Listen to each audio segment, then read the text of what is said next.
o't o'lanlar o'skanda, yo'lim qizlar to'skanda, men seni esga oldim, birinchi muhabbatim.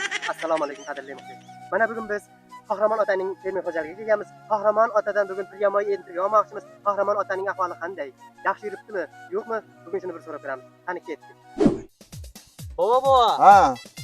Shuncha yeringiz bor ekan, texnikadan qandaysiz? Endi bolam texnikadan shu desang, men tanigan bir ikkita traktorchilar bor-da. Shularni bir mana kanalni ko'rayapsanmi, Dorg'am kanalini. Shunga olib ketganini men o'zim chiqarib oldim-da. Endi bir ishim tushib qolmoq yerlarni haydab ber desam, qo'yib qo'ydi-da. Siz ularni qishi bilan mayxonadan tashigansiz-da uyga arabalar. Ha, shunday tashiganman, kanallardan chiqarib olganman. Endi hozir qo'yib qo'ydi.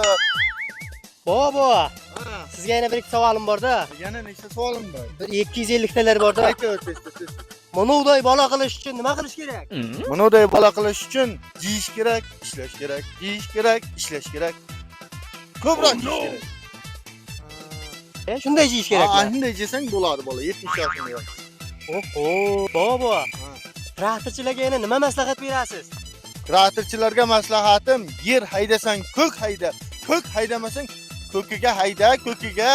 Ko'kiga haydash kerak hech bo'lmasa, aytib, nudi kallasida, nimani kallasida qilib jarmangizlar narxni.